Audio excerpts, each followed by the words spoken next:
Welcome to the Model Health Show. This is fitness and nutrition expert Shawn Stevenson, and I'm so grateful for you tuning in with me today.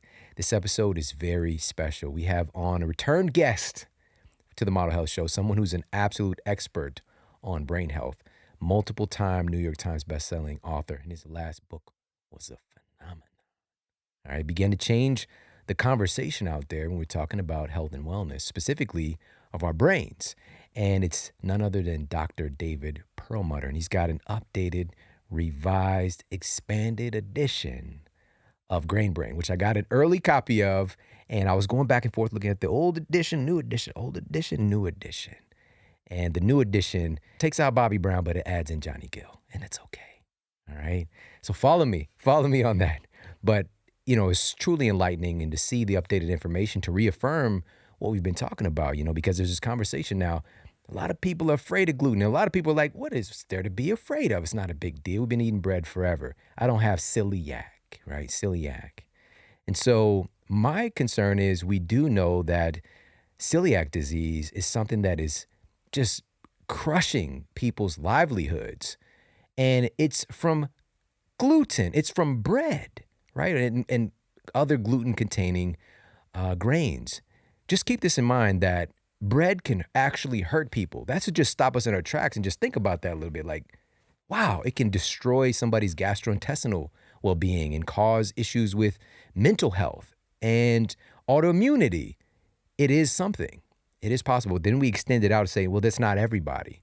Well, just to know that this is a potential problem should just open our minds to consider that, man, maybe this is relating to the skin issues that I have, or the issues that I have with my focus, or the migraine headaches, and the list goes on and on. There's so many different things that are now being linked to the consumption of this conventional wheat, because also we've talked about this in the past. And by the way, I had French toast like a couple of days ago. I'm not completely against anything, right? But I am going to have a tendency towards, 90+% of my nutrition being things that are whole, real, natural foods that have been around a long time, that have nothing but potential upside, and none of these things that are kind of lurking in the darkness, in a sense. And so even I was just watching Lord of the Rings. All right, we watched the trilogy again. We kind of waited a little while, and we hit the two towers, but first, course, fellowship. So we're getting a little nerded out right now, but that's what this episode's going to be. All right, it's going to be nerded out. All right, so be ready when Dr. Perlmutter comes on. And then, of course, the Return of the King. And seeing Samwise Gamgee, right? And Frodo, they're trying to get the ring into Mordor, right? And they all they got is this elven bread. They've got the elfish bread. I don't know if you speak Elvish, but they do. Okay, Bella, that means friend, I think. All right, okay, I'm really back in a little bit on the nerd.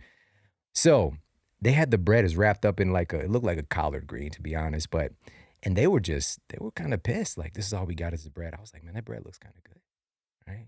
All right, so we all have that connection, and it's just keeping this thing in a proper perspective that, okay, just be aware if you're dealing with a health condition, this might be something that is potentially causing us harm.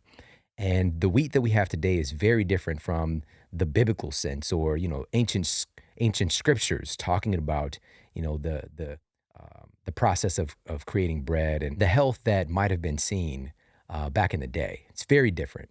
We have this genetically modified dwarf wheat that is what we're commonly consuming. So even if you're like on the bread train heavy, like, shift over. Let's get some more ancient, quote, ancient grains, right? Some heirloom strands of these things, or maybe even shift over and try a different type of grain besides wheat. There are other grains that don't even contain gluten, So again, this is just something for us to get educated, to have a conversation about, to make sure that we have this in our mental Rolodex. And the reason that I think it's such an important conversation is that our brains are at stake here. And Dr. Perlmutter has some compelling research that we need to pay attention to, because it's time for a change, not just in our bodies and our physical health, and talking about issues with diabetes and obesity and things of that nature, but also in neurodegenerative conditions like dementia and Alzheimer's that are just skyrocketing right now, which we'll talk about in a little bit as well. So this one is one you want to take notes. All right, you want to get your pen and paper ready. I don't know if people write anymore. Have you had this experience where, I know you haven't written for a while and then you try and write something, it's been months and you just realize, man, like I can't even write, right? It hurts. My wife just the other day, she was writing something. She's like, this hurts. I was like, that's a problem, right? But it's the typey, but so even if you're typing your notes, this is one you're going to want to really listen to because again, we're going to get geeked out. All right. And I love that. To have some of those shows where we're really diving in and talking about some of the science. And so again, this is one to really tune in, listen close, take some good notes, and you can utilize this data for yourself and also the people that you care about. All right. So we're going to get to that in just a moment. But in the conversation talking about our brain health and also specifically protection from these neurodegenerative diseases, you got to listen to this. It was a randomized, double-blind, placebo-controlled study. This is the gold standard, all right? And it's a human study. This was done on humans. This wasn't laboratory animals. This was done with humans. Randomized, double-blind, placebo-controlled study. This was published in the Journal of Alzheimer's Disease. Found that raising brain magnesium levels has been proven to restore critical brain plasticity and to improve cognitive function overall. Magnesium. It's a landmark study. Again, this is a human study, and researchers showed that they could reverse brain aging by as much as 9 to 14 years on average in folks who were taking supplemental magnesium. That is remarkable, truly remarkable. I've talked about this many times in the show. This is the number one mineral deficiency that we see in our country today. And we're looking at about 70+% of folks being chronically deficient in magnesium. Guess what's happening to their brain? And the reason that I'm talking about this specifically in relationship to the brain is that magnesium is responsible for, I said this before, please listen, over 325 biochemical processes in the body. And so if it's not present, you're deficient in magnesium, guess what? That's 325 things that your body and your brain cannot do. But what's so amazing about our bodies, they are resilient. They will figure out ways, kind of robbing Peter to pay Paul within your own tissues to figure stuff out, but that puts us at a net loss, right? This struggles, creates struggles with our energy, with our ability to properly move. For example, magnesium has a huge impact on our muscle function. And guess what? The most important muscle that you have is that beautiful brain of yours, right? And it is in critical need of magnesium as well. And so here's the issue. Number one, food first, eat magnesium-rich foods. Not enough today because magnesium is such a anti-stress related mineral. It's dealing with a lot of stressors and inflammation in the body. Today, even if you're eating a great diet and exercising, the environment itself is very stressful. We're exposed to so much that our ancestors were not exposed to. And magnesium gets zapped from our bodies very quickly. So you got to get those levels up. In my clinical practice, I would have people take supplemental oral supplement of magnesium for the most part early in my career, but then it evolved because I saw, people would come in like, hey, Shawn, I started taking, I'm feeling better. I'm not having the headache or whatever, but when I take the magnesium, I go poop a lot, all right? And it's causing diarrhea because magnesium is pulling more water to your bowels, all right? And it can create an evacuation, all right? It's called bowel tolerance. And we can't efficiently get your magnesium levels up because your body will have this evacuation process, and you might even need more magnesium now because you're having diarrhea. All right, it's not efficient, it's not effective. What is effective is a topical application of magnesium. All right, so this is magnesium that you rub onto your skin. It's just like, why would that get to where it needs to go in my body? How does it get to my brain? Your skin eats. All right, this is why there's so many hormone creams today. It's not taking oral medications, rub it into your skin. Your skin eats, and magnesium is very bioavailable through the skin when it's done properly. Supercritical extract like the one that I use, I've been using for many years. Not only does it help improve your sleep quality, not only does it help improve your energy throughout the day, help to speed up recovery. Man, I can't tell you how many times, just having sore muscles and things like that healing has been improved. You've heard this before. Taking an Epsom salt bath, that's just one form of magnesium, right? There's like citrate, there's stearate, there's so many different forms that we have of magnesium, but this one, supercritical extract, and it's from earth-grown sources. It's not synthetic. It's about 99% absorbable, and it's from Activation Products. Ease Magnesium, EASE. Go to easemagnesium.com/model. Again, that's easemagnesium.com, EASE, magnesium.com/model. You're going to get 15% off of the Activation Products magnesium spray, and also they have a deep soak. There's some information there on the page too that I add to my bath water, and I try to do that at least once every couple of weeks, and it is just the best. All right, so your brain is depending on magnesium. This is the efficient, effective way. You're going to hear more and more about this as the months and years roll on about topical applications of magnesium specifically for all the benefits that it has. All right, so pop over, check them out, easemagnesium.com/model. And on that note, let's get to the Apple Podcast Review of the Week. Another 5-star review titled A Constant Source of Encouragement to Thrive by IBC99. Shawn, been listening to you for years, but the recent episode on anxiety is the one that finally got me to review. It was by far the most accurate take on it I've heard. At 30, I was blindsided by panic attacks, and for a period, it derailed me. I was an easygoing and confident person that suddenly was constantly worried about a heart attack, health issue, death, whatever. I only began to have relief when I quit trying to make it go away, and I embraced it. I made a friend of my anxiety and used it as a tool to help me appreciate everything. Good, bad, whatever. It's all a teacher. By far the most real talk on anxiety ever. Thanks for your show. It helps me stay dialed in and motivates me to do my best in all things. Sincerely, I appreciate you. Wow, thank you so much for leaving me that review over on Apple Podcasts. And that's such a great share. And wow, I just really appreciate that. Thank you for sharing a little bit of your story. And they're referencing the episode that we did with Craig Ballantyne recently, which we'll put in the show notes. And is just speaking out something that a lot of people have suffering quietly, you know, with themselves because we're not having this conversation and talking about these things. So we talked about some of the nutrition components, but also just the lifestyle and mindset components that are involved in the epidemic going on with anxiety. And so, again, thank you for sharing a little bit of your story. So, everybody, if you've yet to leave a review, please pop over to Apple Podcasts and do so. You see, even this incredible review is waiting. What are you waiting for? If you've gotten some value out of the show, pop over, leave a review. I appreciate it so very much. And on that note, let's get to our special guest and topic of the day. Our guest today is Dr. David Perlmutter, and he is a board-certified neurologist and 4-time New York Times bestselling author. He serves on the board of directors and is a fellow of the American College of Nutrition. Very, very powerful combination of backgrounds there. He received his MD degree from the University of Miami School of Medicine, and he was also awarded the Leonard G. Roundtree Research Award while he was there. And he also is a member of the editorial board for the Journal of Alzheimer's Disease, which I just quoted that study about magnesium from there that was published through there. And it's published extensively in peer-reviewed scientific journals, including the Archives of Neurology, Neurosurgery, and the Journal of Applied Nutrition. His books have been published in 34 languages and include the #1 New York Times bestseller, Grain Brain: The Surprising Truth About Wheat, Carbs, and Sugar, with over 1 million copies in print. And he is back on the Model Health Show. And I'd like to welcome Dr. David Perlmutter. How you doing today, David?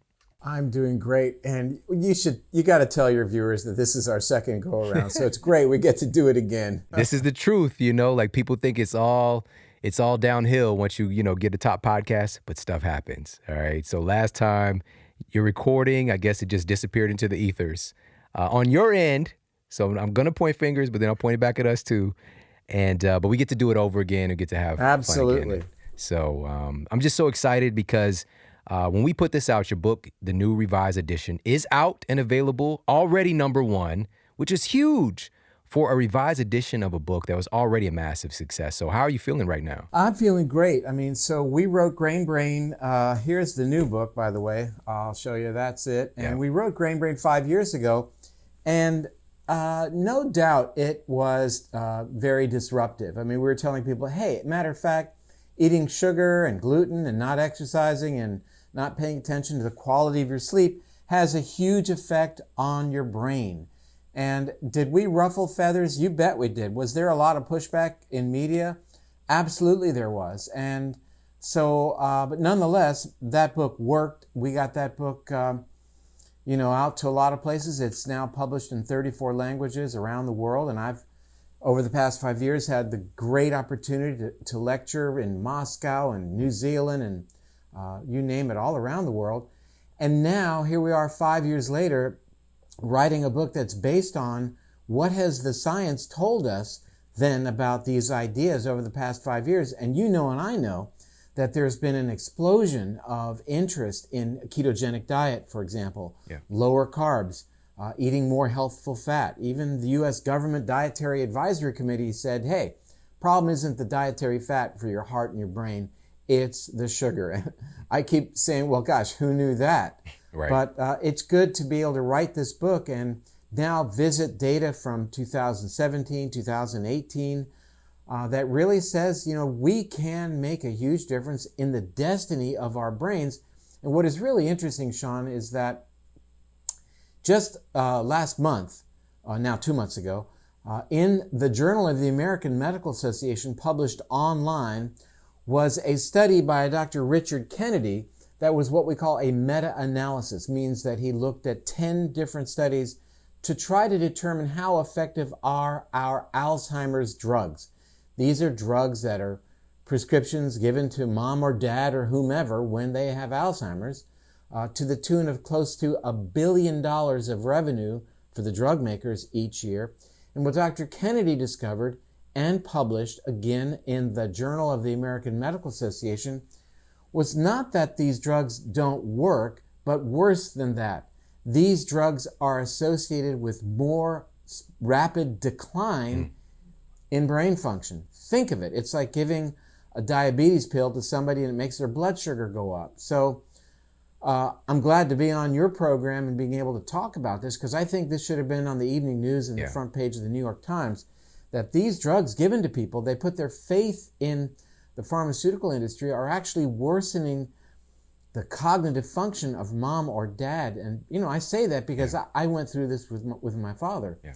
And the truth of the matter is, what we choose to do, the types of things you talk about on your program in terms of exercise, cutting our carbs, eating more good fat, getting good sleep, and really engaging in good relationships with other people, all of these things go a long way to protecting and even enhancing the brain upon which we really, really depend. Yeah, man, that is so sobering to hear something like that, because I just think we've been really barking up the wrong tree for a long time. And the first version, and by the way, in the intro I talked about, I was going from the first to the new one back and forth and just looking at the new data, which we're going to talk about today.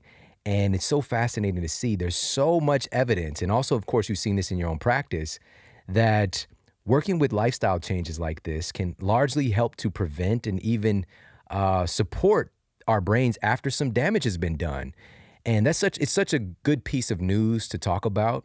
And so I want to talk about some of those mechanisms behind the scene going on there, of course. But can we just start off, what are a couple of the new revelations that you've come across since writing this new revised edition? I think the biggest discovery has been the absolute pivotal role that inflammation is playing here. We've understood over years, and it was in the original version and now certainly amplified in the revised edition, that higher levels of inflammation chemicals in the body, we call them cytokines, are associated with worse brain destiny, worse brain function. And now, though we didn't understand it before, now we know why. Because now we see the data that connects higher levels of inflammation with higher levels of the action of damaging chemicals called free radicals.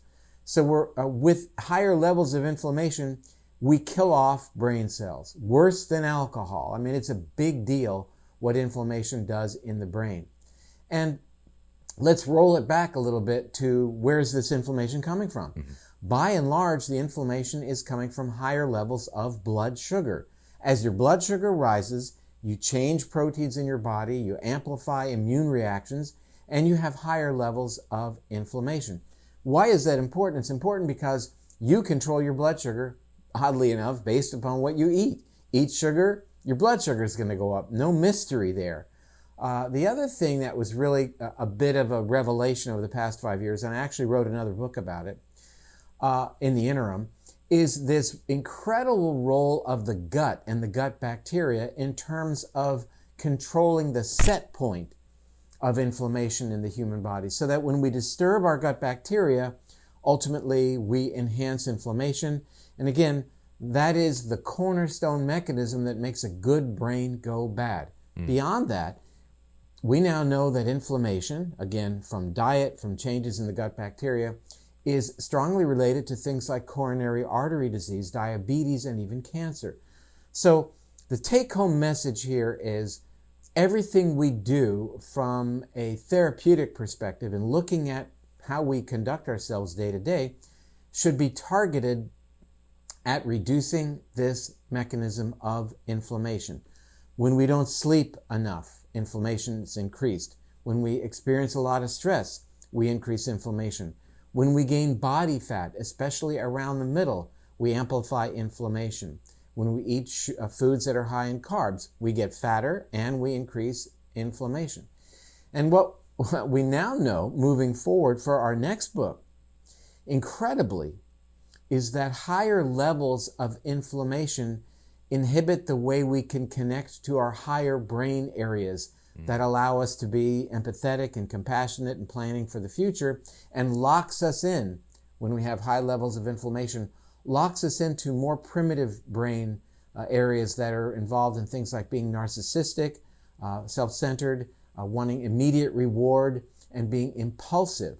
So, in the grand scale, we see that this westernization of the global diet, which is more inflammatory, is changing how the brain works on the planetary level.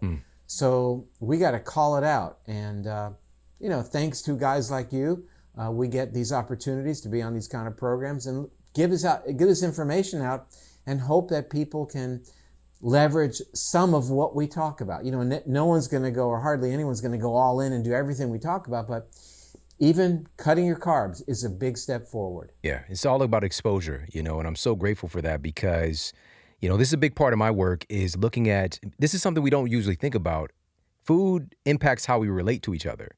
It impacts how we relate to ourselves and our experience of reality. One of the things that you talk about in the book, and there's even more information on it, is this inflammation, gluten, and even depression connection.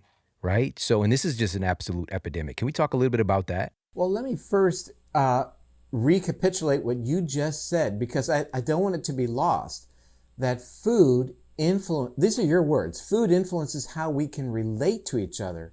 Think about that.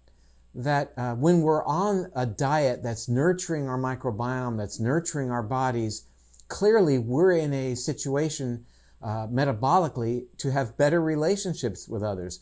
That's what the research tells us, and that's a profound statement. We've got to understand that. We understand clearly that depression is an inflammatory condition. Higher levels of these inflammatory chemicals correlate to the changes in the brain that relate to depression. For example, from a mechanistic perspective, we know that inflammation reduces our body's ability to make the happy chemical serotonin. We know that higher levels of inflammation antagonize the receptors in the brain where serotonin can do what it's supposed to do. In other words, keep us happy.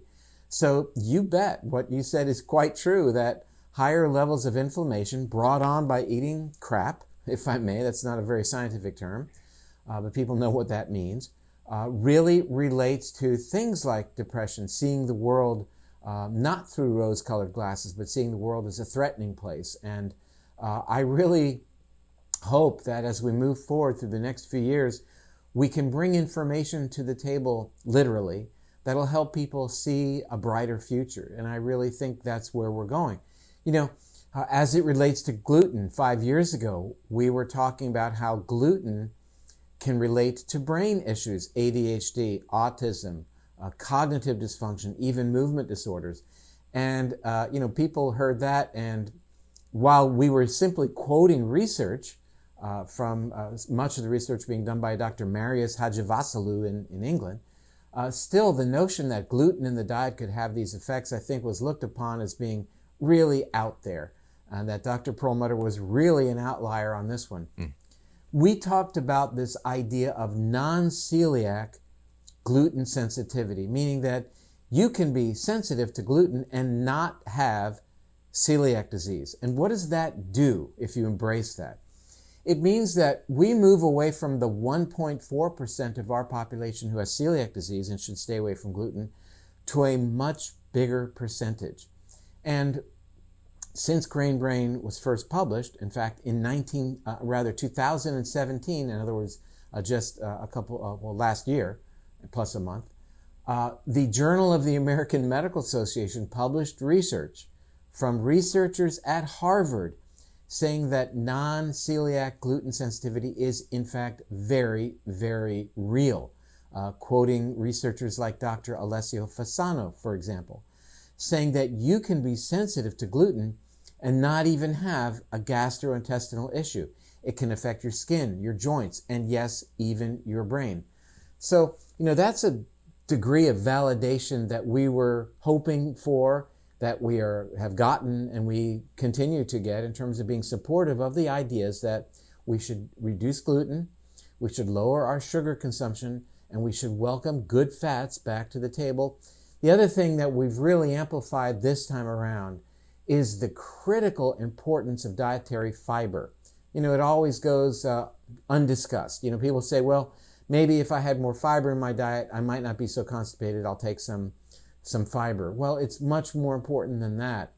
It's important because prebiotic fiber, a specific type of fiber, doesn't provide you any carb calories. It is carbohydrate, but it nurtures the gut bacteria that we just talked about. Why is that important? Well, it's important because they play the pivotal role in regulating inflammation. So this choice to eat more dietary fiber really opens the door to reducing inflammation. That has huge impact on the major causes of death on the globe at this time, according to the World Health Organization. They told us that the number one cause of death on planet Earth are the chronic degenerative conditions. That means inflammation. So, yeah, there's infectious disease, there's war, there's trauma, all of those things. The number one cause of death right now, Shawn, as you and I have this conversation, is inflammation, basically. And we can reduce it when we make the right lifestyle choices. That's, again, what we've tried to really get out there with this new version of Grain Brain. Yeah, man. And it's done so well. And, something that's really fascinating is that, like you said, this information is becoming much more pervasive, much more easy to access today. But there's still a lot of work to be done. There's still a lot of people that have no idea about this and the connection between our gut and our brain. And you just mentioned a couple of researchers. Was it 100% of folks tested had the zonulin secretion when they were consuming gluten? Can you talk a little bit about that? That's right. It was published in the journal Nutrients in 2015, again by Dr. Fasano's team at Harvard. So consumption of gluten, and specifically part of it that they studied called gliadin, which makes up gluten, does activate this mechanism through zonulin, you're correct, that increases the leakiness or permeability of the gut, and that's a central player in the inflammation cascade. So you're right. Did I know that when we published Grain Brain? I didn't know it. We were suspicious, but now that's the information that has come out and is very supportive of the idea of reducing the gluten in your diet. So again, you mentioned a point that I don't want to go over and just pass by, and that is that so many people don't know this information. Many Americans, most Americans, really live by the notion of, live my life come what may, and there'll be a pill to fix this or that. We have no pill to help your brain if you are diagnosed with Alzheimer's. And new literature shows that we sow the seeds for brain degeneration in our 30s, in our 20s. And that's really very powerful. When we look at studies, there's a study that was published in the journal Neurology, one of our most respected neurology journals, in 2017. And this is a study that looked at markers of inflammation like we've been talking about, and looked at a group of people many, many years ago, followed them for 24 years. And what they found after 24 years with those individuals who at the beginning of the study 24 years ago had the highest level of inflammation in terms of their blood markers, had a dramatic increased risk of shrinkage of the brain, and as you looked at them today, poorer memory function when they were evaluated. And one other more recent study, I think it was published in 2008 in the journal Neurology, followed a group of people for 36 years and found that at the very beginning of the study, what they did was one very exciting examination. They measured the size of their belly. That's it. They measured how big is your belly. They followed this group of people for 36 years, and what did they find? They found that those people who 36 years ago had the biggest bellies in the highest quarter or quartile of the biggest bellies had close to a 3-fold increased risk of developing Alzheimer's disease. Now, this means that having a big belly in your 20s and 30s becomes a powerful risk factor for when you get to be in your 60s and in your 70s. And that said, it emphasizes to your demographic, your younger individuals who are wanting to know this stuff, because, hey, you're going to be my age one of these days, and hopefully I'm making a lot of sense, so my brain's still working okay. And hopefully you're going to have put yourself in a position where you are resistant to the disease that killed my father, meaning that I have an increased risk of having that disease by virtue of my family history. So the message for brain health is a message that needs to get out to your demographic, to the people, the millennials, for example, who can make changes today. You can't say, well, I'm going to be overweight and eat all this junk today. Then, when it starts to matter in my 50s and 60s, then I'll start to take it to heart. Quite literally, that's a great pun because it affects your heart. And then make these changes, because no, these are cumulative. And as I mentioned, we sow the seeds for brain degeneration very early in life. Yeah, man, that is so powerful. So everybody, your brain health that you're going to experience in your later years, in your senior years, starts today. Started really years ago, but when you know better, you do better. And now's the opportunity to really do something about this. And I want to talk about a couple of things that were highlighted in your book. And again, guys, get the revised edition. It is like absolute mastery. It's everything you need to know on the subject, updated with, we're talking like the most recent data is in here. So it's just really a great masterclass on the subject matter. And so what I want to talk about is the upside, the good potential here in neuroplasticity you talk about. And also specifically, I want to talk about BDNF, brain-derived neurotrophic factor. So we can do something about this. We can prevent problems later, but also we can support some positive change right now. So let's talk about neuroplasticity and BDNF. So we're in a place of discovery and having discovered some things in the past couple of decades. The idea that, for example, we have a second chance and can grow new brain cells, I would have probably been thrown out of medical school had I voiced that idea. I didn't have the idea back then, though I was starting to think about it, I have to say. And the other idea is that our gene expression can be changed under our volition. We have the ability to change our gene expression, and these two things come together like a Reese's peanut butter cup with chocolate and peanut butter, meaning that yes, we can change our gene expression, and we can change our gene expression to turn on the growth of new brain cells. So both of those ideas were very much iconoclastic for we as clinicians and researchers not that long ago, meaning we get a second chance. Dr. Erickson at the University of Pittsburgh, Dr. Kirk Erickson, began to really make us aware about 8 to 10 years ago of how powerfully we can affect this type of change in gene expression and bring about dramatic growth of new brain cells exactly where we need them in the brain's memory center. Who knew? We've known for quite some time that people who exercise have a lower risk of Alzheimer's disease. More exercise, less Alzheimer's disease. Well, those are dots that are kind of far apart, and we wanted to fill in the middle parts. Okay, why is it so? What is the mechanism that relates getting on the treadmill to improving my brain?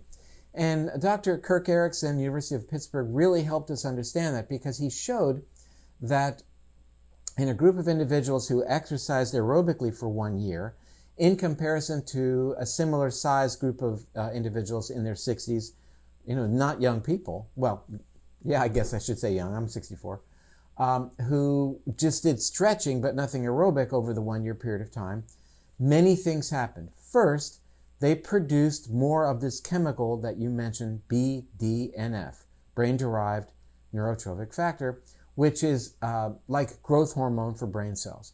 So it turns on the growth of brand new brain cells. We call that neurogenesis. I love the sound of that word. Yeah.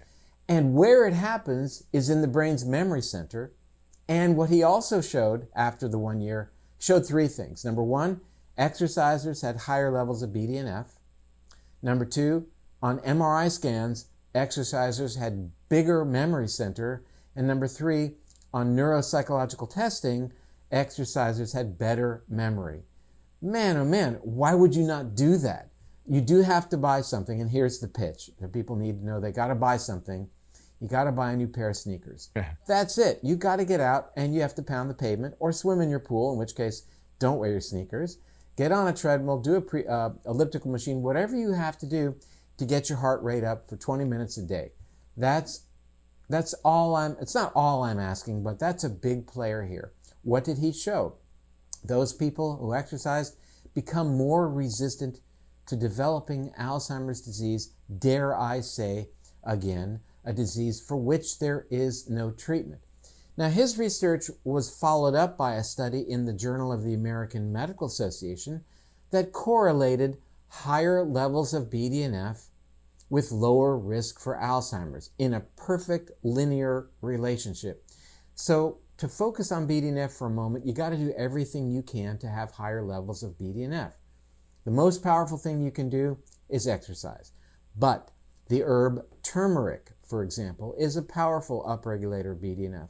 Whole coffee fruit concentrate, now in the health food store, turns on BDNF. We know that CBD, we're hearing so much about CBD these days, the non-psychoactive extract of marijuana turns on BDNF as well. What that means in the long run, we don't know. But at the very least, we want to exercise. We know, and this is a very important bullet point, that inflammation reduces BDNF formation. So inflammation works against your ability to grow new brain cells. It's probably why being a type 2 diabetic, higher blood sugar, higher inflammation, is associated with as much as a 4-fold increased risk for Alzheimer's disease. By and large, type 2 diabetes is a lifestyle choice. It's a manifestation of a diet that is higher in sugar, or a diet that has no sugar in it at all, but a diet that's higher in artificial sweeteners. Now that sounds ironic, doesn't it? But what the research is showing us, most of it coming from France, is that, and Israel, a diet higher in artificial sweeteners dramatically increases risk for diabetes. With all these people having mild elevations of their blood sugar, suddenly drinking diet soft drinks, thinking they're doing the right thing, they've got to know that's the absolute worst thing that they can do. Diet drinks make you fat and increase the risk of diabetes. That's insane. It's just the marketing is so good with these diet sodas and things like that, and understanding that this is, and if we really just kind of step back and take a meta perspective about this stuff, it's soda. Like, we know that. And now we have more data showing that these things are in fact hurting our brains. And just to take a step back, you mentioned BDNF being like growth factor for our brains. And I've even heard you say it's kind of like miracle grow for our brains. Low levels of BDNF have been heavily linked with dementia. We know this already. And this is what I want to talk about. There's a study conducted at the University of California, Los Angeles, published in the journal Neuroscience, found that a diet high in added sugar reduces the production of BDNF, All right. So if we exercise, we can make more of this. And he just said, buying some sneakers, the only thing you got to buy to get this benefit. However, on the other side, a diet that's high in sugar and starch, gluten-containing grains, this can be one of the things that really prevents this beautiful action to take place. So true. I mean, let's, I'll ask you, why do you suppose a diet high in sugar is related to decreased BDNF? It's obviously inflammation. Absolutely. Anything that increases inflammation will antagonize BDNF, and as I mentioned before, it will antagonize serotonin. Therefore, a diet high in sugar, as the data shows, is associated with a higher risk for dementia and depression as well. Guess what? Depression is characterized by lower levels of BDNF. That shouldn't come as a big surprise. And in fact, though I don't want to say it, but I'll say it anyway, many of the antidepressant drugs, the SSRI antidepressant drugs, actually increase BDNF. So how they work for depression may have very little to do with how they increase the activity of serotonin, may have more to do with BDNF. Interesting, very interesting. So I want to talk a little bit more about these artificial sweeteners, because that's the thing, even today there are, it's a big boom in artificial sweeteners and also concentrations of natural sweeteners as well. And I just want to be mindful of the use of those things. So we're going to talk about that right after this quick break. So sit tight, we'll be right back. I don't know about you, but when I was growing up, I was obsessed with juice. All right, I'm talking about the juice boxes. Capri Suns? You remember when Capri Suns came out? The complication of getting that straw into that little plastic bag and shooting it all over oneself as a child? Everybody had to experience it. But the Capri Sun was delicious. All right, I went from there to, getting a little bit more fancy and having, quote, tropical punch. Became a big fan of like Hawaiian punch, and that was my thing. I wasn't a big fan of sodas. I was getting the juice. But here's the thing. It wasn't really juice. All right. If you would read the package, it would literally say 0% juice in the juice. It was trickery. And here's the thing. How can they create these flavors? There's this incredible technology. We have a gas chromatograph that you can synthesize and extract and find those flavors and create them artificially. So what's the point in going and getting a real strawberry if you can create that flavor and that smell? And so we really kind of found ourselves in a nutrition black hole because of that, and providing these things to our kids and our society as if everything is normal, but it's not normal. We know now that those fake juices were hurting us, hurting our metabolism, introducing a tremendous amount of sugar, very processed sugar that can really cause massive issues, whether it's with our brain health, whether it's with our metabolism and our ability to burn fat. Matter of fact, the name tropical punch, where does it even come from? It's really like a punch to your pancreas. All right, it's a nice uppercut. And so today, though, the game has changed. All right, now we have this updated knowledge and we have the ability to create a juice that's really special and something that's available no matter where you go, because it's been low temperature processed to retain all of these vital nutrients and these wonderful, many of them red superfoods, and delivering not just a similar flavor sensation. Back in the day we had Crystal Light. Don't forget about Crystal Light. But this is something that's actually going to add to your health and not take away. All right, my kids are also huge fans of the red juice formula as well. And this is why. One of the hallmark ingredients here in the red juice formula is acai. You've heard of acai. It's hot. It's hot right now. 10 times more antioxidants than just about any fruit that you can name. It's an antioxidant powerhouse that also assists your body in producing its own endogenous antioxidants, which are really the most powerful forms of these things that really help to keep us younger longer. All right, we've got some cranberries in there. All right, cranberries are great for your digestion and for your bladder. Pomegranate, again, super hot right now. Pomegranate is full of antioxidants as well, and found to be beneficial on study after study for your cardiovascular health, as well as strawberry. You've got some blueberry in there too. Raspberry, great source of vitamin C. Vitamin C is great for your immune system, for creating new tissues. Vitamin C is great for your skin. And the list goes on, because we've also got some other super herbs in this formula too. Cordyceps, rhodiola, ginseng. What am I talking about here? I'm talking about red juice from Organifi. All right. You need to get your hands on this red juice. It is amazing.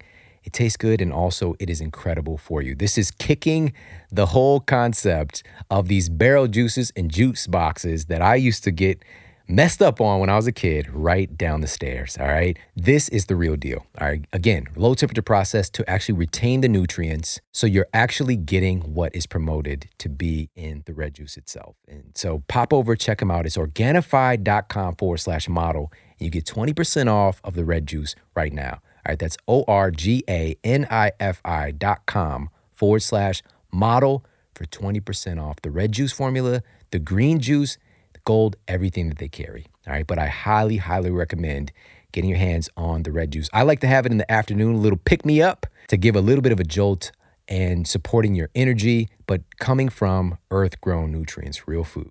All right. So again, pop over, check them out. Organifi.com/model for 20% off. And now back to the show. All right. We're back and we're talking with the #1 New York Times bestselling author, Grain Brain. He's got the revised edition is now available, Dr. David Perlmutter. Before the break, I mentioned this big boom in artificial sweeteners, but also these, quote, natural sweeteners. And for me, just on a logical level, just like the logical thought of, you know what, I can continue to create all these different cells throughout my body, throughout my lifetime, but my brain is exempt from that. Like just even thinking about it logically just didn't make sense. And now he knows from medical school decades ago to today, hey, you know what? We just didn't know. And we can continue to produce cells. And he specifically talked about the hippocampus, this memory center of the brain. For me, even with these artificial and natural sweeteners, I just know that they're eliciting some bad things in our bodies, you know, in relationship to our brains, in relationship to our gut microbiome. So what's your opinion on this stuff overall?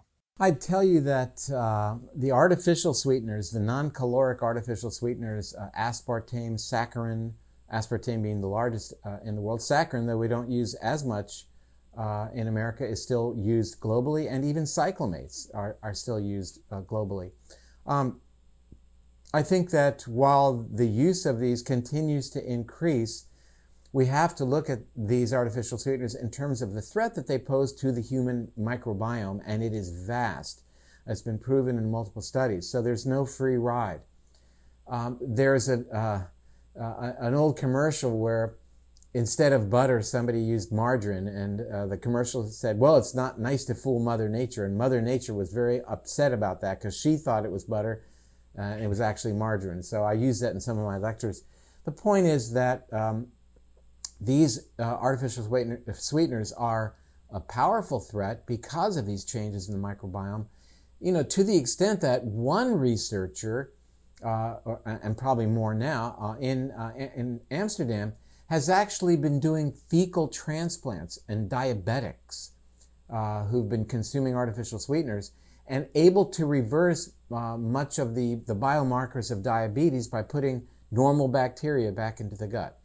So we know that if you take the gut bacteria from people who have been consuming artificial sweeteners and you transplant that into rodents that are normal, their blood sugars will go up. So it's really kind of pretty good science that makes us understand this. The other issue for me is I really want people just to get away from thinking that they really want to have sweet all the time. So Dr. Perlmutter, if you're telling me I shouldn't have sugar and I should stay away from the artificial sweeteners, then what should I have? Should I have the sugar alcohols like xylitol? Should I have stevia or halo? Or what would be the best choice? And I think that, you know, these are better choices. But again, if we can get to a place of not really wanting to cater to our sweet tooth all the time, I think it reduces risk. There's not a huge amount of data out yet that looks at sugar alcohols. Most of what is out indicates it doesn't really pose a significant threat. There has been some research indicating that xylitol in specific does change the bacteria, at least of the mouth. That was done in xylitol sweetened gum. I think that stevia is a pretty safe non-sugar based sweetener. So I think, you know, people have to have something sweet. In fact, some of the recipes that we have put out, that call for a sweetener, we use stevia, but by and large, it's really getting away from that. And it's getting, I will mention one other change in the book is really beginning to understand that grain brain was never the next iteration of the Atkins diet, eating meat and cheese and dairy day in and day out and eggs, and that's it. No, it's really pretty much, again, focused on a plant-based diet. If you choose to have some meat as a protein, then it should be grass-fed beef or wild seafood or free-range chicken if that's your choice. Again, free-range eggs, etc. But, mostly we want to emphasize good fat and good sources of dietary fiber, which is so reduced in the American population, certainly in terms of their dietary choices. Yeah. When I think about the Atkins diet, I always think about my friend back in the day when I was in college. His name was Floyd. Shout out to Floyd if he's happened to be listening. But I went to his house. I'd always go over to his house to play Madden. And I came over one day. And, he's one of those guys, he just was a bigger guy through his childhood, and he's always trying to do different stuff to lose weight. And he had these two crappy burger patties, like the frozen burger patties that come in the, the bulk box that is from like an angry cow. Like the cow definitely has like the equivalent of depression and diabetes itself. And so he's got a couple of those and then some Kraft cheese slices melted on top. And that's all he's got on his plate. And I'm just like, what are you doing? He's like, it's Atkins, man. And he did lose weight, but his biomarkers, his blood pressure ended up going up after a certain amount of time. And, eventually, of course, he fell off the diet. But this is a much more intelligent approach where we're looking at, guess what? We're forgetting about this huge category called vegetables that we can introduce here into the equation and all the benefits that come along with that. And, the indigestible fiber that help feed our microbiome and all that good stuff as well. Let me, again, for the third time, indicate that you said something here I don't want your viewers to miss. And you said it in passing that these are beef patties that came from angry and depressed cows. And why would they be angry and depressed? Because they're inflamed, because they're eating grain, they're eating corn and soy and whatever else they're eating, and they're getting antibiotics, damaging their microbiome. So why would we be surprised that this is not a good source? There's no alchemy that happens. You don't spin garbage into gold because you cycle it through a cow. But yet, and I think that the damaging effects of that type of meat explains the research that shows that people who generally eat meat, have higher risk for things like colorectal cancer. I believe that. I think the China study makes some very, very good points. But that doesn't look at grass-fed beef used as a condiment, not as the focal point of the meal. So, but again, to get back to the notion of eating more plant-based and being very selective about your foods and cutting your carbs, except for the fiber, which is what we recommend for the brain, it's the right diet for weight loss. I mean, over the past 5 years, we've allowed people to post on our site, drperlmutter.com, and the weight loss stories and photographs have really been breathtaking. When you simply change a diet, getting back to what your body really is, genetically, what the human body has eaten for tens of thousands of years prior to agriculture, really remarkable changes happen. People regain health. The genes begin to express themselves appropriately, and we reconnect. We reconnect to the powerfully good messages coming from our DNA, which we distance ourselves from when we send the wrong signals to our DNA by eating these not appropriate foods. Yeah. I want to, if we can, kind of circle back because something came to mind when we were talking a little bit about depression earlier and even mentioning the depressed animals. There's this statement that I've been saying for probably a decade now that it's not just you are what you eat, it's you are what you ate as well. So having that as a moniker. But I want to talk about mood in relationship to how gluten can potentially be affecting our mood. These gluteomorphines and I think they're called exophins. Is that correct? Exorphins. And a potential high. Listen, and this, in my clinical practice, people would say, Shawn, I'm ready to do anything, but just don't take my bread away. Don't take away my croissant. How could you take bread away? I mean, give us this day our daily bread. That's been part of entire history of humanity, right? No. When was give us this day our daily bread written? I don't know when the Bible was written, but somewhere around 2,000 years ago. Well, that is less than 1/10 of 1% of the time that we've been on the planet. So to leverage that, I'm not being disparaging here, but I'm simply saying that for most of our time, for more than 99% of our time on this planet, we didn't eat bread, we didn't eat grain, we didn't have agriculture. And it's interesting to note that the human brain, from when we were first defined as being humans about 2 million years ago, until about 14,000 years ago, when you look at the fossil record, the size of the human brain increased threefold. Then, beginning around 14,000 years ago until the present time, the size of the human brain has actually shrunken by about 10%. What happened 14,000 years ago? Suddenly the diet shifted from animals and from vegetable sources of fiber and to a lesser extent calories to one that's based on carbohydrate derived from grain. That's what the agricultural revolution was all about. And people are always, extolling its virtues, saying, oh, it allowed us to travel, to explore new lands, to build, the Sistine Chapel, whatever. Everything's related to the fact that now we've got food. Well, the reality is it is a sudden and incredibly dramatic shift in the signaling that we are sending to our DNA. And since that time, the brain has shrunken, our dentition, our teeth, have become much less healthy. Human bone structure has declined.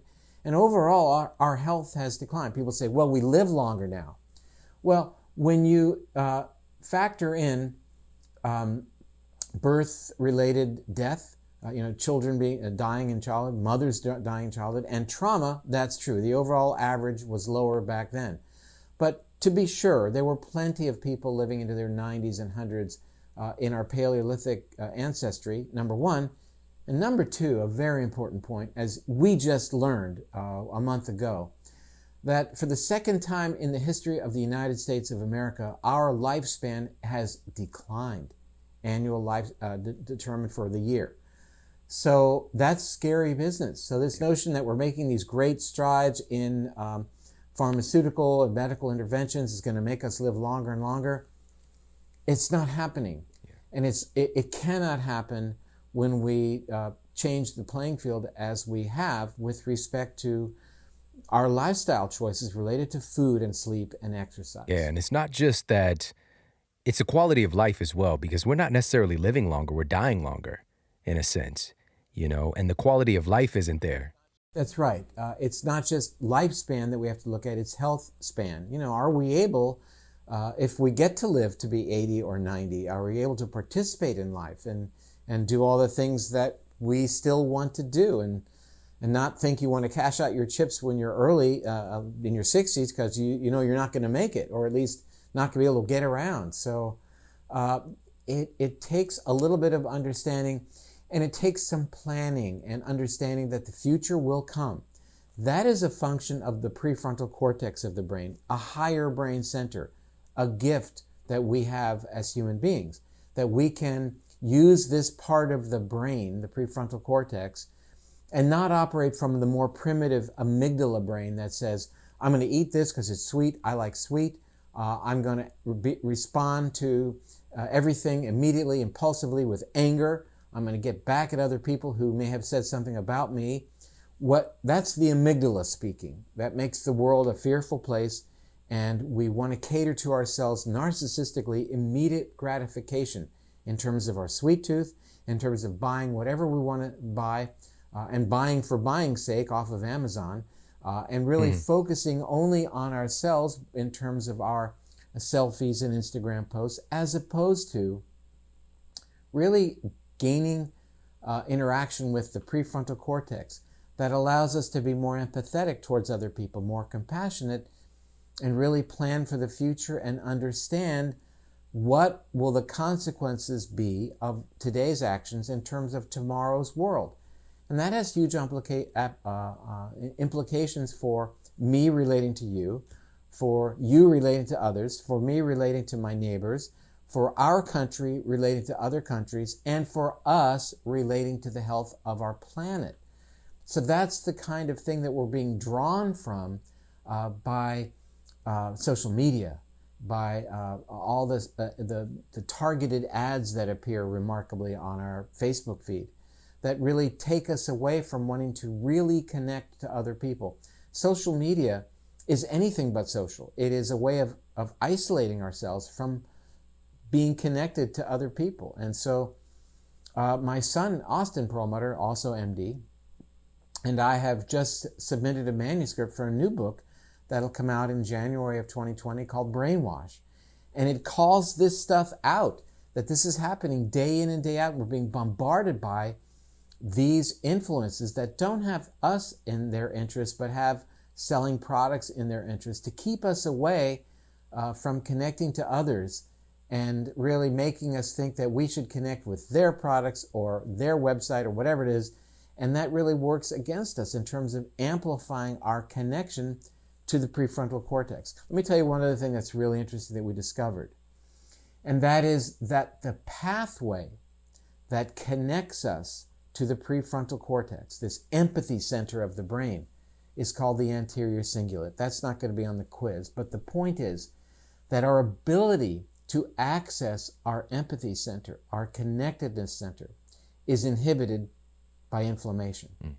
So that relates, as you said before, presciently, that relates our diet to things like isolationism and feelings of depression and loneliness.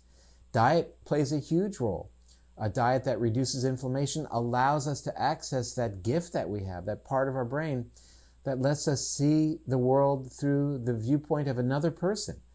And, not to make a political statement, but I will. So yes, to make a political statement. That's what we're missing in Washington is dialogue, is reaching across and trying to understand what is that other person saying and why might they be right, even though it goes against everything I believe.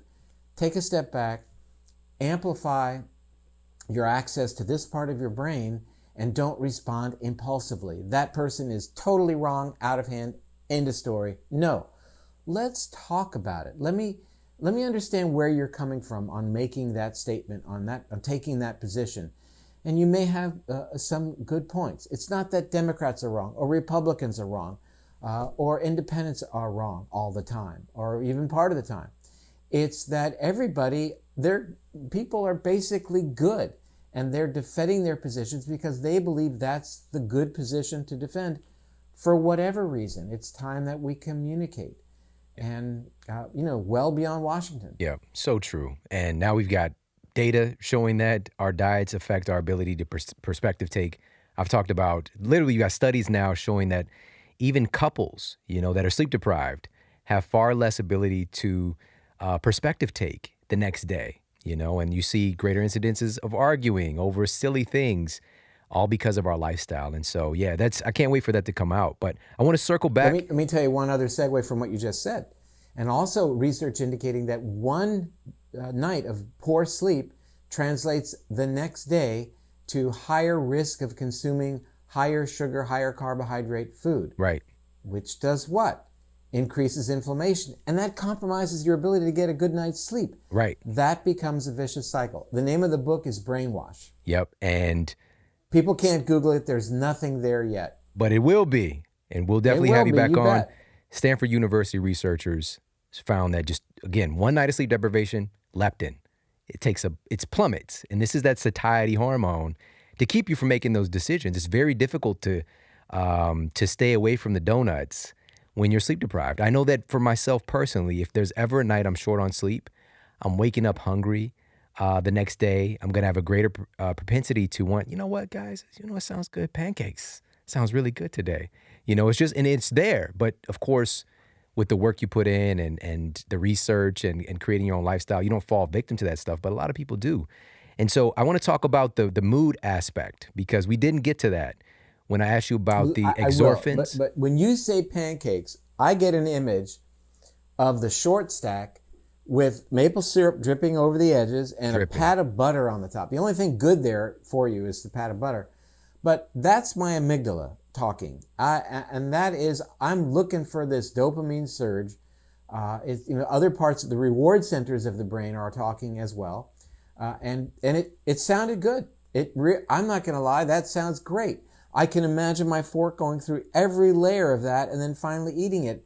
And then there becomes this dissonance with me, and hopefully this is the kind of thing we want to develop with other people, that you disengage from that immediate need for satisfaction and say, wait a minute, do I really want this? Now your prefrontal cortex is taking over and starting to rationalize and look at this decision in terms of its implications. Its implications are weight gain, poor sleep, poor decision making, increased risk of depression, increased risk of Alzheimer's, coronary artery disease, diabetes.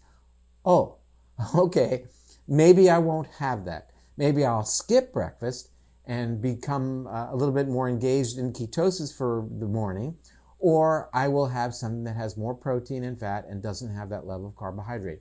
Now let's talk about mood. So mood, similarly, is highly influenced by factors over which we have control. Much higher risk of things like depression in people who sleep poorly. As mentioned, the diet plays a critical role in terms of amplifying inflammation. And really important is the work that relates the microbiome, or things going on in the gut, to changes in the mood. Wonderful researcher out at UCLA, Dr. Emran Mayer, has done a lot of work, actually published a book. I think I have it right here. Nope, I don't have it right here because I recently interviewed him. But that said, we have a book coming out for physicians and researchers called The Microbiome in the Brain. We have 12 chapters written by Harvard researchers, UCLA, Oxford, etc., and really looking at this relationship that the gut bacteria, to a significant degree, are determining how you see the world. Wow. That's another one of those things. Had I been told that in medical school, I would have said, no, this guy's drinking the Kool-Aid. But that said, we know that our gut bacteria play a central role in determining the set point of inflammation. Inflammation has a role to play in depression. The gut bacteria play a very pivotal role in the manufacturing of the neurochemistry, these neurotransmitters like dopamine and serotonin and norepinephrine, etc. So at multiple levels, we know that diet, therefore, affects mood. And, we need to start looking at the idea that we might be able to leverage that from a therapeutic perspective. We know that ketosis, for example, does some great things in the brain. There's research looking at getting on a ketogenic diet and how that might be helpful for depression. We know that it sure is helpful, for example, in Parkinson's, and is now front and center, central player in the approaches people are using to try to reverse Alzheimer's disease, ketogenic diet. So it's a brand new playing field, and there are definitely a lot of unanswered questions, and I'm grateful for that, because we finally get to the point that I'm on your show and we don't have any more to talk about and it's all been said and done, then that'll never happen. Yeah. That's for sure. And exactly, there's always more, always more. So we've talked about so many things today, but also even looking at how our diet overall is affecting our mood. But I want to talk about the good mood, Doc. I want to talk about how that stack of pancakes makes us feel good temporarily, because I think that's something that can get overlooked. It's just like, why do I feel this way? I don't know about you, but it's something really interesting when you can sit there in a carb coma and watch cartoons. You know what I'm saying? So what's going on there? How can carbohydrates, specifically, gluten-containing foods, affect our moods and make us feel this kind of high? It's a very tenacious and powerful and self-rewarding mechanism. And the more you do it, the harder it is to break that mechanism. When we satisfy that short-term urge, that desire to eat sweets, to gamble, to shop online mindlessly, for example, anything that people talk about in terms of addiction, we get this surge of a chemical called dopamine that ultimately stimulates certain areas of the brain that leads to the production of opiate-like chemicals within the brain. So in a very real sense, this type of activity is satisfying an opiate addiction.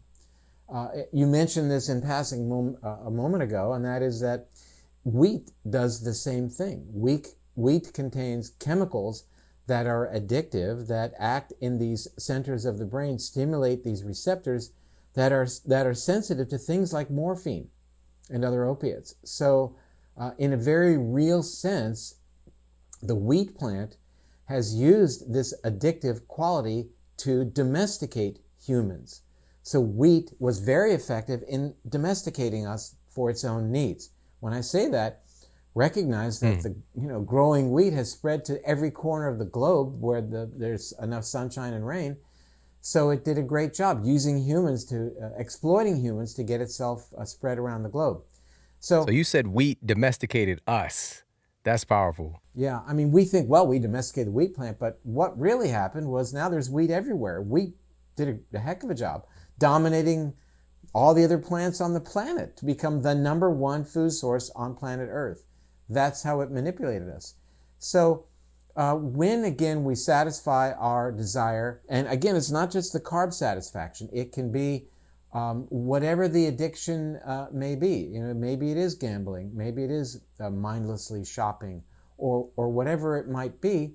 We get that dopamine rush, and that dopamine rush ultimately stimulates parts of the brain that there are a couple of the areas people want to look up these areas. The nucleus accumbens is one, and the ventral tegmental area is another. These are pathways or centers along the pathway that ultimately stimulates the production of these endogenous morphine chemicals.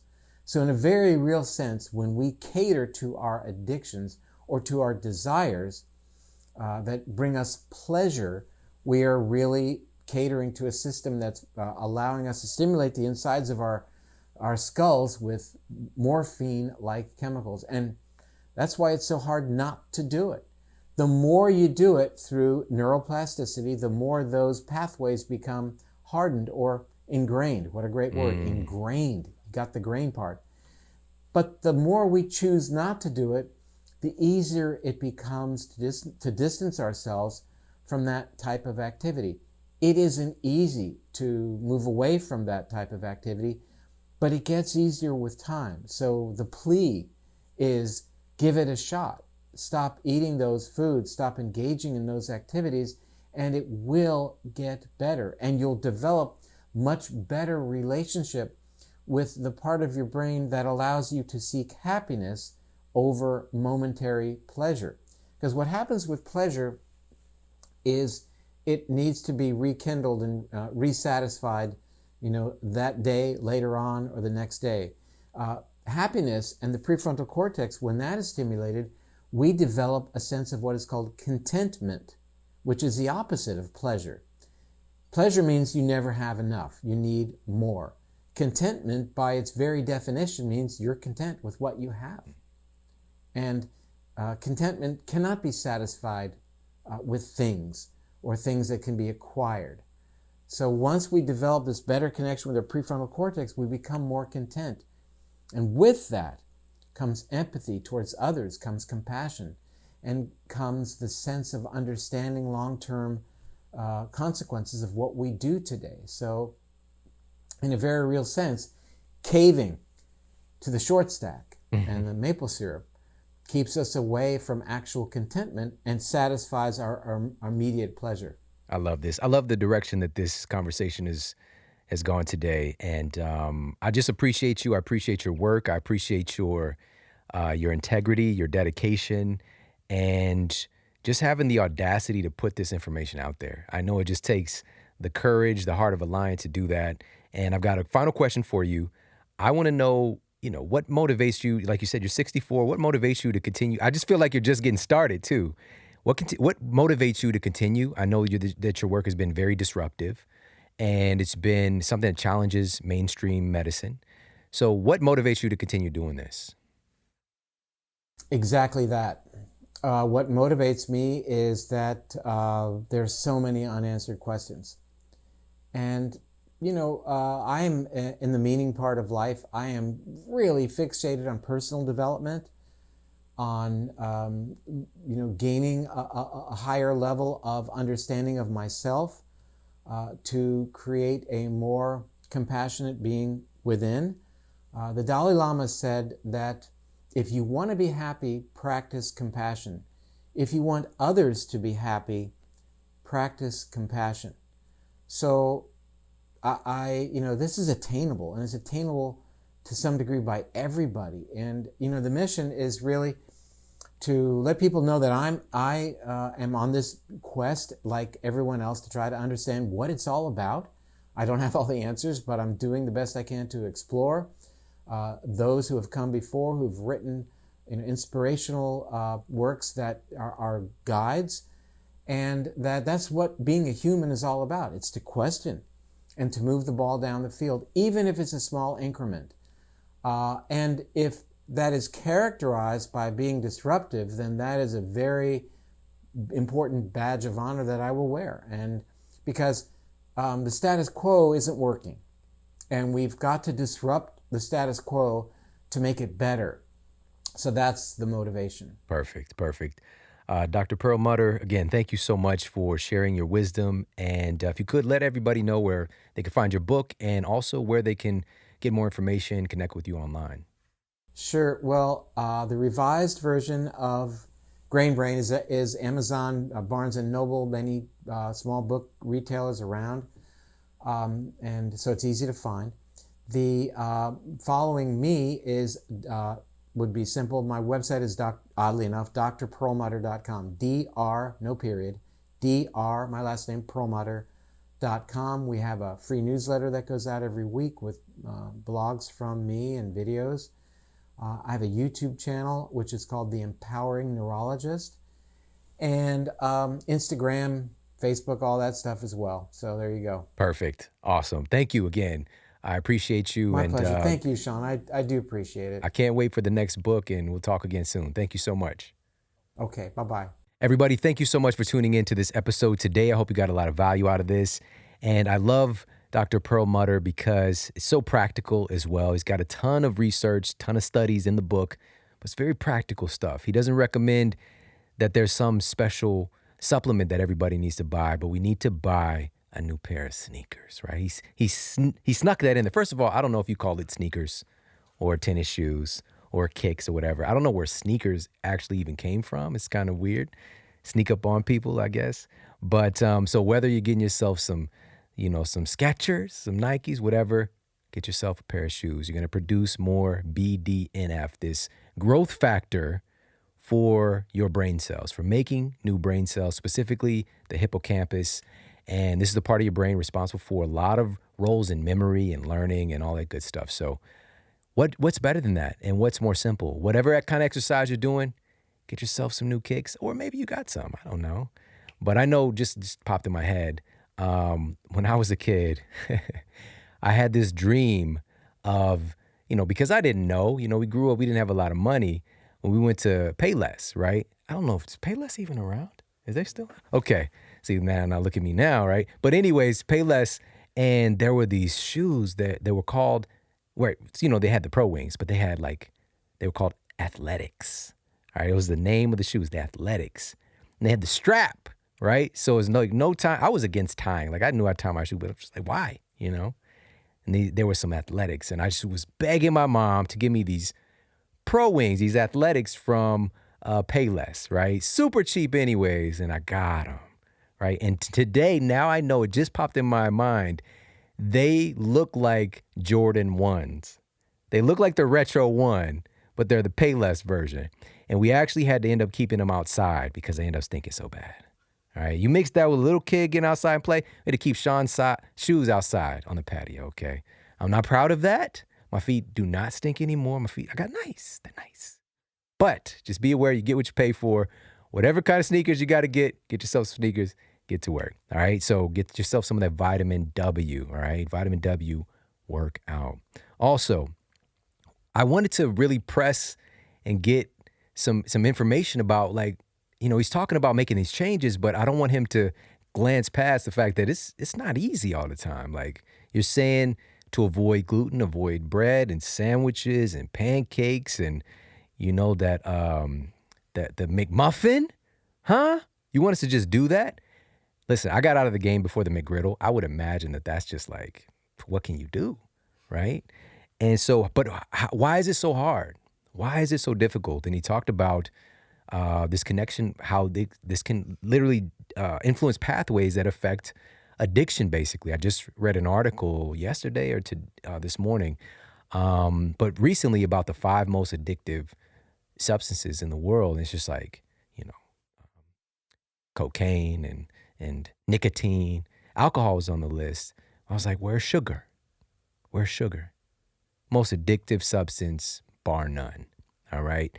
We did a masterclass episode. We'll put that in the show notes. The history of sugar. I promise you. All right. You're going to go on a journey. All right. Get your backpack on when you listen to the episode. Even if you're sitting at home on your couch, put a backpack on. All right. We're going to take you through this adventure, and you're going to absolutely love the episode and find out how this stuff all came to be. But he mentioned, it becomes easier, but I don't like that. I don't like that. I want to tell you this. Yes, indeed, it does become easier, but we don't have to sacrifice joy and pleasure with this whole thing. It's not a rip the Band-Aid off situation. I'm not the take from you guy. All right. And for me, it's so much easier and more graceful when you're enjoying yourself and you get the right nutrition, but it's also pleasurable eating experience. It just makes sense.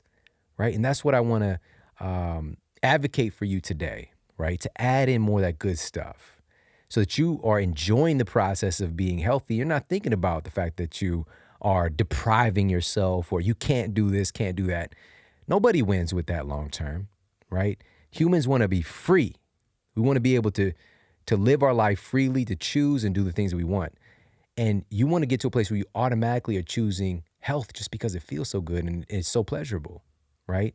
Health equals health. Happiness equals health. Joy equals health. Suffering does not equal health.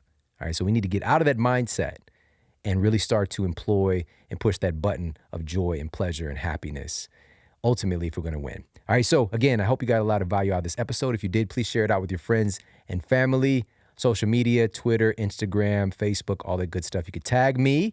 I'm at Shawn Model. Let me know what you thought about the episode. All right, I appreciate you so much. We've got some powerhouse episodes coming up, so make sure to stay tuned. All right, take care. Have an amazing day, and I'll talk with you soon.